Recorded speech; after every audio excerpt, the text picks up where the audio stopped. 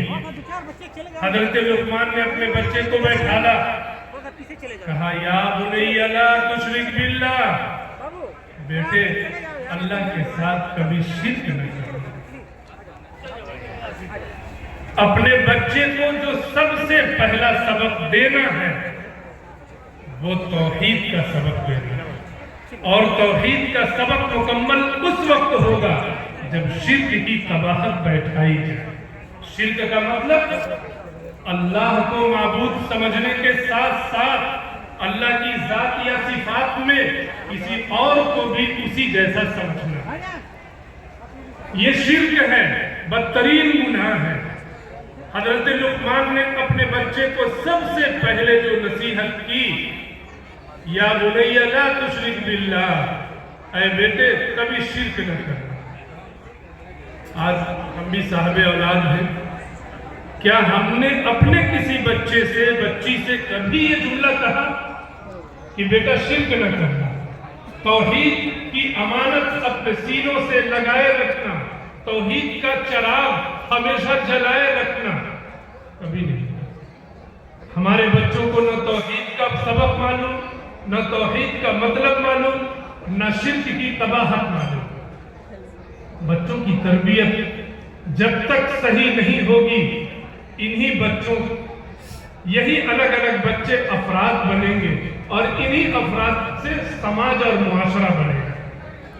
اگر سماج میں شرک کی قباحت نہیں ہوگی تو پھر وہ سماج، وہ معاشرہ اسلامی معاشرہ کہلانے کا حقدار نہیں ہو سکتا۔ ابھی خواجہ قطب الدین بختیار کاکی رحمۃ اللہ علیہ کا تذکرہ ہے۔ خواجہ معین الدین چشتی رحمۃ اللہ علیہ کے اجل خلفاء میں ہے۔ ان کے بچپن کا واقعہ سنیے۔ ہر صاحب اولاد سنے، نوجوان بھی سنے، گھر کی خواتین کو بتائیں۔ خواجہ قطب الدین بختیار کاکی رحمۃ اللہ علیہ اس وقت کوئی بزرگ نہیں تھے، سلسلہ چشتیہ کے نامور بزرگوں میں ان کا نام آتا ہے، لیکن ابھی چھوٹے بچے ہیں۔ باپ کا سایہ بچپن میں اڑ گیا، والدہ ہیں، والدہ نے بچے کی تربیت کے لیے ایک پلان بنایا۔ پلان کیا بنایا؟ بچے کا رشتہ اس کے رب سے جوڑنا ہے، بچے کے دل و دماغ میں اس کے رب کی پہچان کو پیوست کرنا ہے۔ یہی عمر ہے، جو چیز دل میں بیٹھال دی گئی، جوانی میں وہی چیز پھل کی شکل میں آئے گی، بڑھاپے میں وہی پختہ ہوگا۔ پلان بنایا، کیا بنایا؟ بچہ جب بھوکا ہوگا، کھانا مانگے گا، تو ماں نے پلان بنایا، روٹی پکا کر کپڑے میں لپیٹ کر کبھی الماری میں چھپا دیا، کبھی بستر میں چھپا دیا۔ بچے کو بھوک لگی، بچے نے کہا ماں بھوک لگی۔ ماں نے کہا بیٹا رازق میں نہیں ہوں، میں روٹی نہیں دے سکتی۔ اس چھوٹے ننھے منھے معصوم بچے کے دل میں پہلا سبق بیٹھا کہ رازق کوئی اور ہے۔ جستجو پیدا ہوئی، رازق کون ہے؟ بتایا گیا اللہ کی ذات ہے۔ بچے نے پوچھا اس رازق سے رزق کیسے ملے گا؟ ماں نے کہا مصلی بچھاؤ، ہاتھ اٹھاؤ، اپنے رب سے مانگو، اے رازق مجھے بھوک لگی ہے، روٹی دیجئے، کھانا دیجئے۔ بچہ بچہ ہے، آپ اس سے جو کہیں گے وہ کرے گا۔ اس نے مصلی بچھایا، دعا مانگی، اس کے دل میں دوسرا سبق بیٹھا، کھانا مانگنا ہے تو ہاتھ اٹھانا ہے، اپنے رب کو یاد کرنا ہے، اسی سے مانگنا ہے، کسی اور سے نہیں مانگنا ہے، حتیٰ کہ ماں سے بھی نہیں مانگنا۔ بچہ دیر تک دعا کرتا رہا، روٹی تو نہیں آئی۔ تھوڑی دیر میں اس بچے نے ماں سے کہا ماں میں نے رب سے مانگا، رازق سے مانگا، روٹی ملی نہیں۔ ماں نے تیسرا سبق پڑھایا، بیٹا مانگنے کے بعد روزی تلاش کرنی پڑتی ہے، جاؤ گھر میں دیکھو کہیں نہ کہیں رزق ملے گا، اس رب نے رزق کا وعدہ کیا ہے، وہ ضرور دے گا، وہ خالی ہاتھوں کو، وہ ہاتھ کو خالی نہیں لوٹاتا، تلاش کر۔ ان کی پہلے سے روٹی چھپا کر رکھی ہوئی تھی، دیکھا الماری کھولا، روٹی مل گئی۔ بچے کی خوشی کی انتہا تو ایک طرف، اس کے دل و دماغ میں اپنے رب کی ربوبیت، اللہ کی وحدانیت، اللہ کی رزاقیت ایسی بیٹھی روزانہ کا معمول بن گیا۔ مصلی بچھاتا، دعا مانگتا، گھر میں تلاش کرتا اور روٹی مل جاتی۔ ایک روز کا واقعہ،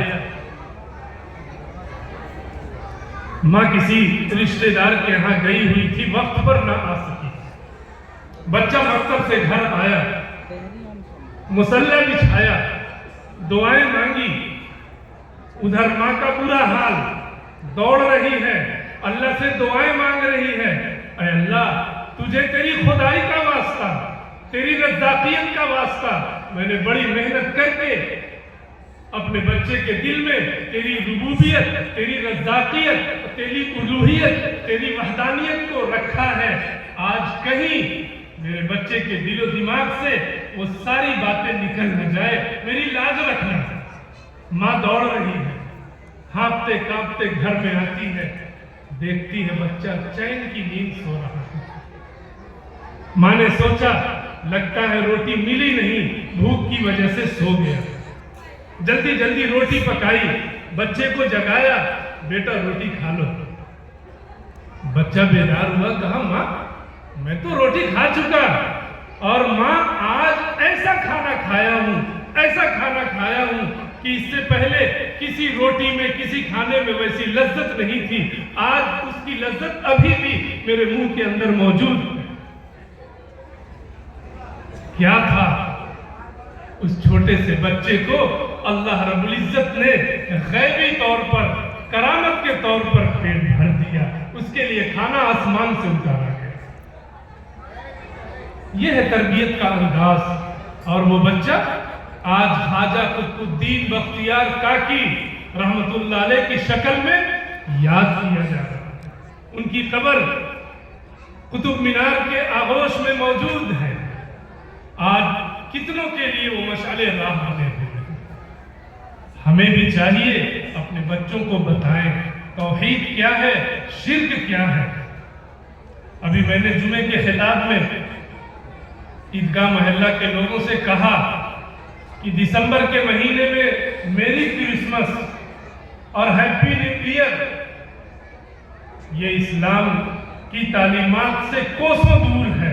میری کرسمس ہم جو مبارکبادی پیش کرتے ہیں عیسائیوں کو، یہ شرک کی مبارکبادی ہے۔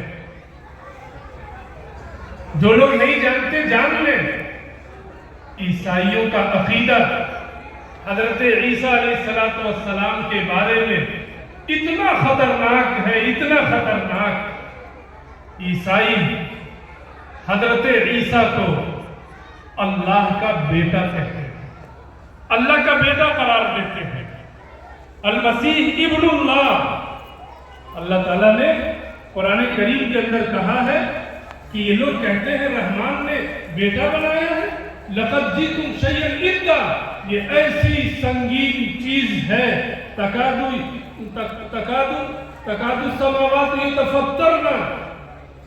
قریب ہے کہ اس عقیدے کی وجہ سے، اس نسبت کی وجہ سے آسمان پھٹ پڑے، زمین شق ہو جائے، پہاڑ ریزے ریزے ہو جائے. اللہ نے اولاد بنائی. لم یلد ولم یولد. اولاد کی ضرورت انسانوں کو ہے، اولاد کی ضرورت رب کو نہیں ہے. اولاد اس لیے ہوتی ہے نسل قائم رہے. میرا رب نسلوں سے ماورا ہے. وہ پہلے بھی قابل ذکر تھا، آج بھی ہے، قیامت تک رہے. اب اگر کوئی مسلمان اپنے عیسائی بھائی کو میری کرسمس کہے، کرسمس ڈے کی مبارکبادی پہ، گویا وہ یہ کہہ رہا ہے کہ جو تمہارا عقیدہ ہے کہ عیسیٰ اللہ کے بیٹے ہیں، میں تمہیں اس پر مبارکبادی پیش کرتا ہوں. یہ شرک کی بہت بدترین شکل ہے. سمجھیے، بچوں کو سمجھائیے. میں ڈہری کا ہی ہوں، بہت دور سے آیا ہوں، اور اس امید سے آیا ہوں کہ اپنے شہر والوں سے اپنے دل کا درد کہہ سکوں.